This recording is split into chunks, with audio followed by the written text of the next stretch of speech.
Sepak bola tanah air tidak akan berhenti bergulir. Setiap putarannya punya cerita. Galatama, sebuah kompetisi semi profesional pertama di Indonesia. Berjalan seiring dengan Liga Perserikatan, daya tarik Galatama tak pudar begitu saja, bahkan sejak musim perdananya.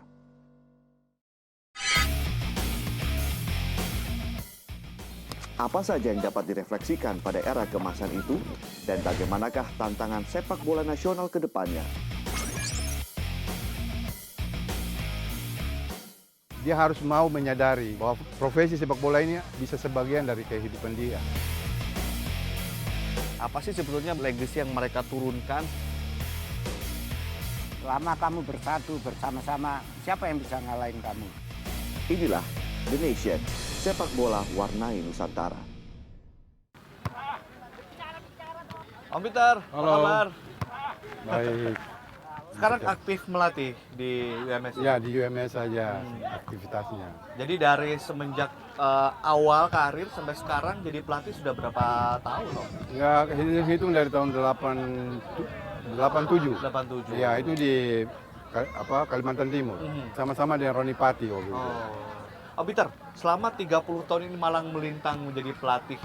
Seperti apa sih talenta-talenta pesepak bola Indonesia ini? Ya, kalau kita mau jujur itu cukup banyak. Cukup banyak. Ya, karena kita bisa lihat saja mulai dari Risdianto sampai hari ini ada Boa Salosa, ada Kurniawan. Jadi berarti kan kita punya Dari talenta, kuantitas, iya. dari kualitas gimana? Ya, sama, dari kualitas pun sama. Itu mereka itu Indonesia sebenarnya tidak kekurangan pemain. Tidak kekurangan pemain, Iya, karena supply terus betul, ada gitu ya. Tetapi diarahkannya ini masalahnya dan keseriusan di dalam sepak bola itu yang kurang. Keseriusan. Iya, di dalam membina ya, di dalam membina.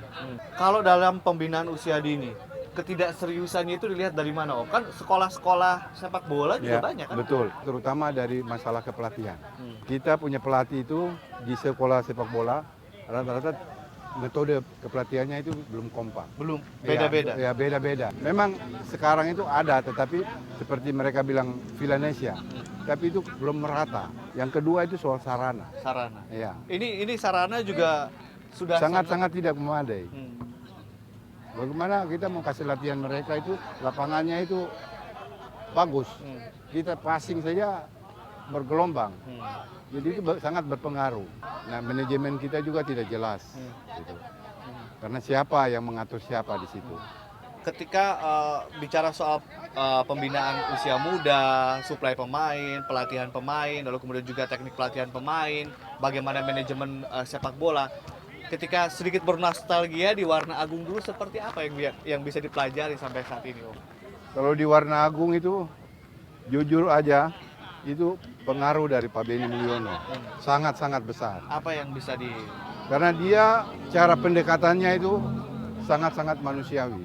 Belum lagi kita mengutarakan kita punya problem, dia sudah paham apa ini anak ini punya masalah.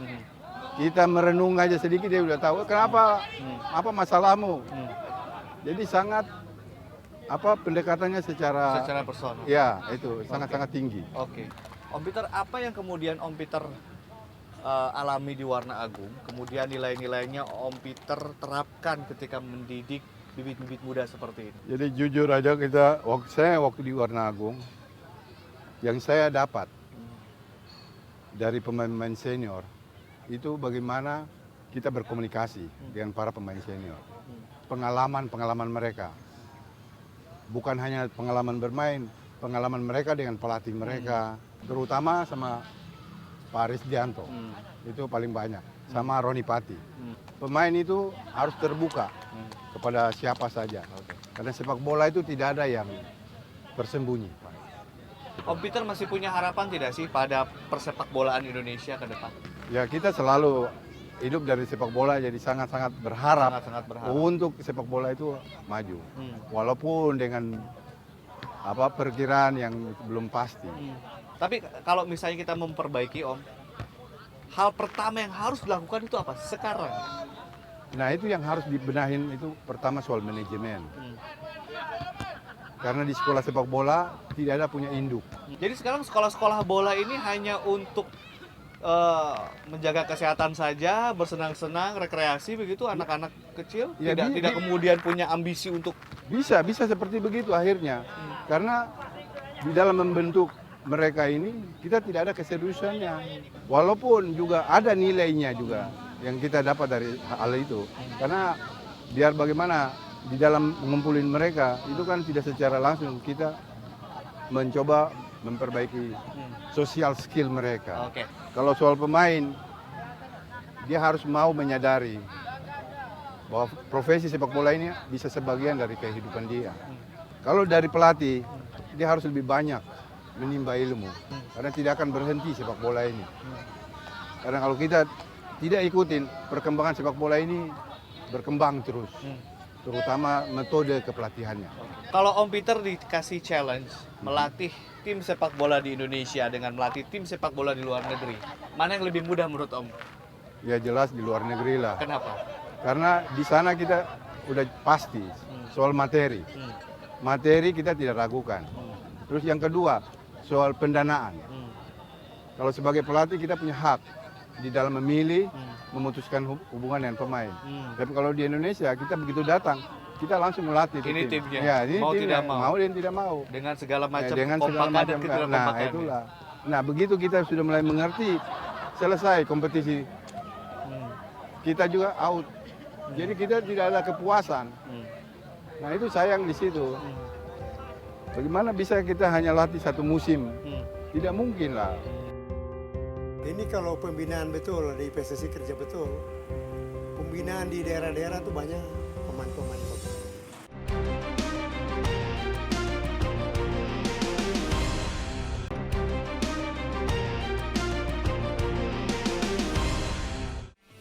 Era 80-an jadi masa kemasan sepak bola nasional. Kala itu, banyak nama-nama besar seperti Risdianto, Simpson Rumah Pasal, Marceli Tambayong, Roni Patinasarani, dan juga beberapa nama besar lainnya. Mereka adalah pemain besutan tim Warna Agung yang keluar sebagai juara di episode pertama Galatama.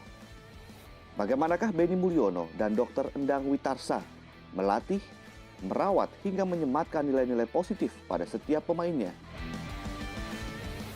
Kalau saya ingat 40 tahun yang lalu. 40 tahun yang lalu. Tapi keadaan tidak seperti ini. Dulu ada di sini ada asrama, depan lagi ada lapangan, terus ada kantor.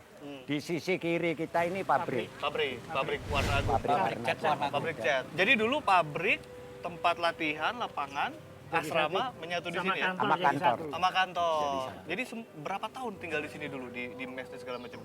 Om Marceli. Ya saya kurang lebih 6 tahun, Mas Riz paling lama. Di Warna Agungnya dari tahun 73. Sampai?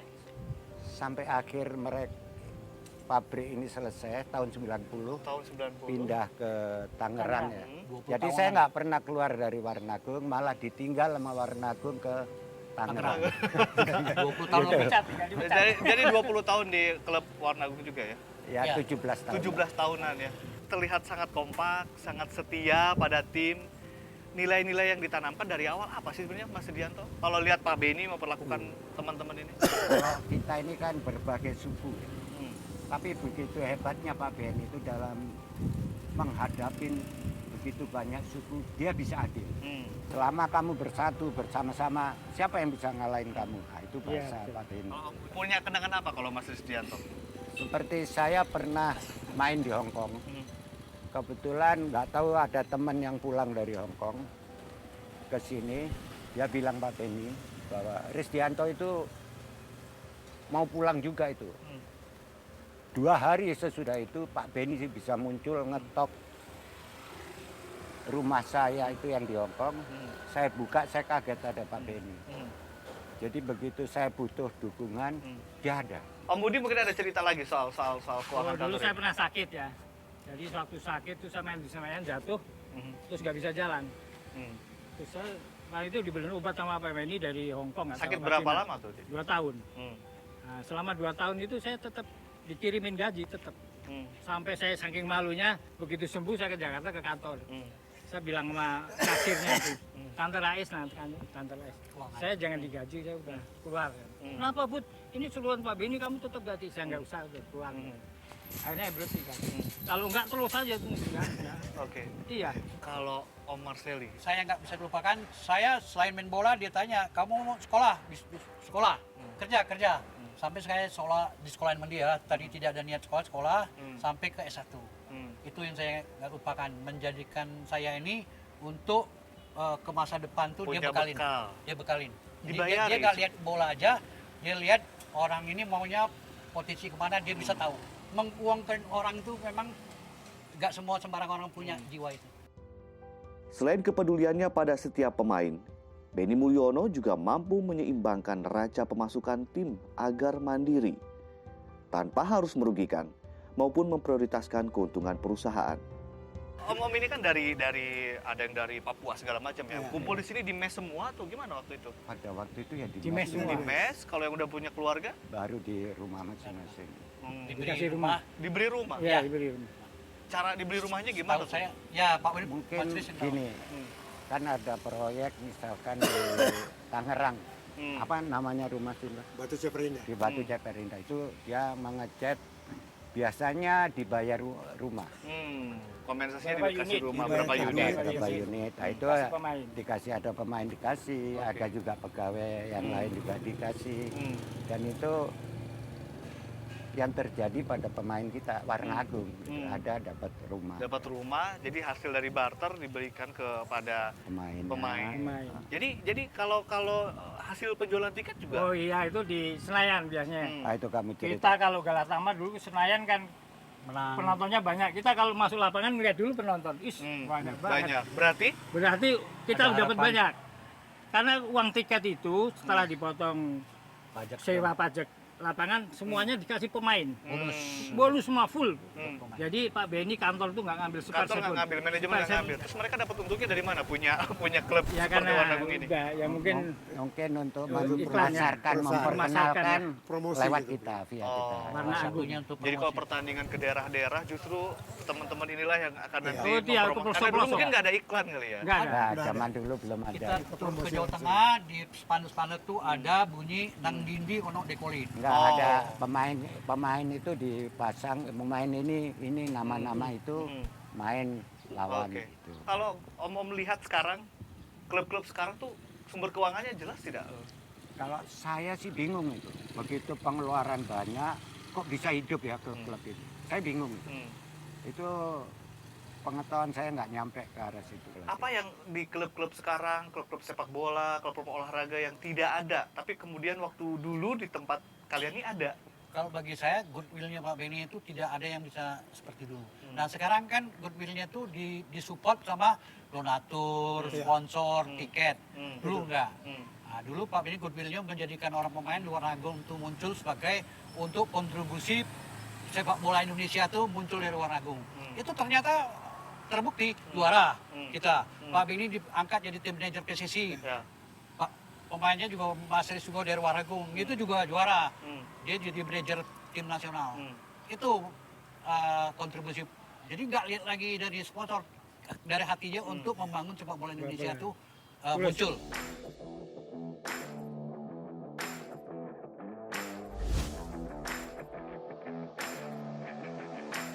Punya mimpi apa nih ke depan? Ya, saya sekarang rencana mau buka sekolah sepak bola di daerah saya, Kabupaten Serang Barat, Provinsi Maluku. Ya, itu kampungnya begini turun ke kali. Nah, iya. Ya, Ke kebun itu keadaan alamnya begini, jadi mereka dari kecil sudah terlatih. Secara fisik udah ada modal. Sebenarnya kalau SDM banyak Indonesia ini bibit-bibit ya. Banyak. Indonesia Timur tuh banyak. Ini kalau pembinaan betul, di PSSI kerja betul, pembinaan di daerah-daerah tuh banyak pemain-pemain yang bagus. Kalau sekolah-sekolah sepak bola sejak dini menurut Ya. Om Simpson penting Kalau ya? saya sekolah sepak bola itu penting sekali, karena mereka dari kecil, umur 6-9 tahun itu diberikan olahraga gembira.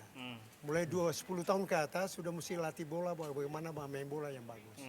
Sehingga antara otak dan kaki ini sudah sejiwa. Bola datang, tinggal kita begini, tek. Jadi kita perintah bola sesuai dengan kemauan kita. Oke. Batas itu punya pembentukan Petromax itu 20 tahun. Jadi kita latihan 6-7 tahun, berarti sekitar 13-14 tahun. Itu dilatih, otot ini jadi besar, jadi panjang, jadi kuat. Jadi ada benturan, disemprot aja bisa main. Oke. Paru-paru yang tadinya begini, dilatih sekitar 13-14 tahun, jadi besar sehingga dia punya Oslo Verstappen di Norwich. Oke, terima kasih.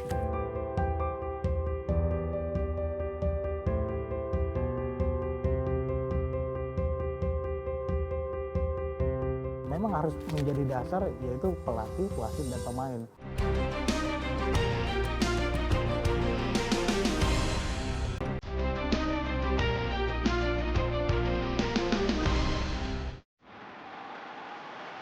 Setelah belajar dari kemasan masa lalu, apa yang mungkin bisa dilakukan masa sekarang untuk masa depan?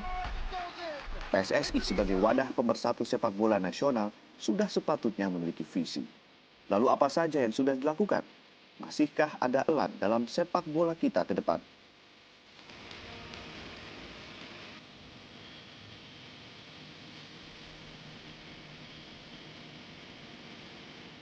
Mas Gatot, kalau kita lihat kan ada juga pemain-pemain legenda begitu ya, pemain-pemain legend di masa lalu, katakanlah ada nama-nama besar seperti Roni Patinesarani dan ada Resdianto dan segala macam.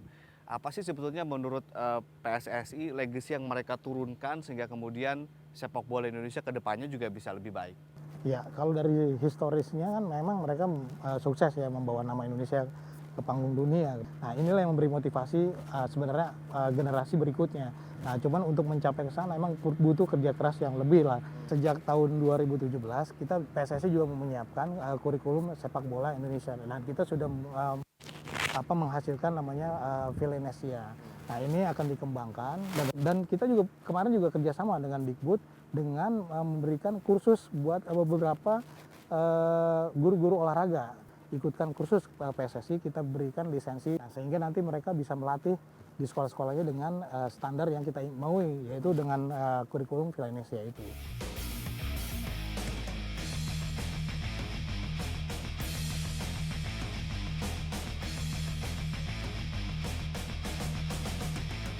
Semua itu kita harus kita siapkan, yaitu dari kompetisinya, kemudian juga dari pelatihnya, kemudian dari wasitnya juga kita benahi karena akan memperbaiki kualitas kompetisi. Jadi menurut PSSI, menurut kita bahwa yang memang harus menjadi dasar yaitu pelatih, wasit, dan pemain.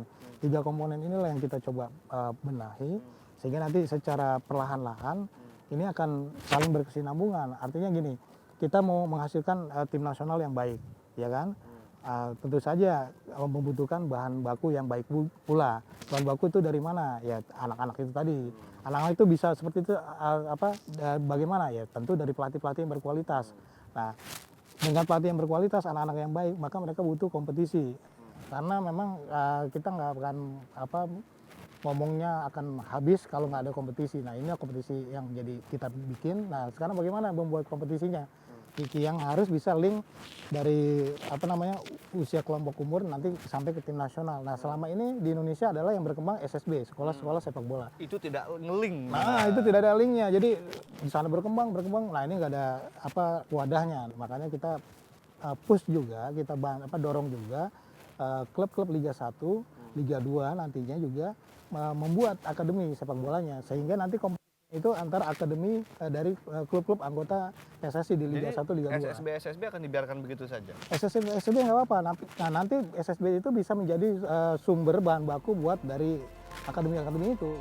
Indonesia merupakan negeri yang kaya, baik sumber daya manusianya maupun semangat memperjuangkan nama baik bangsa. Jangan pernah menyerah untuk mengangkat piala. Meski tidak ada yang instan, sejatinya kita punya bibit-bibit muda yang menjanjikan. Perlu sinergi di setiap usia. Begitu pula dalam meracik formasi pola. Sudah selayaknya kita cemas jika julukan macan Asia direbut oleh negeri tetangga. Sudah selayaknya kita sebagai bangsa besar mampu belajar dari sang legenda.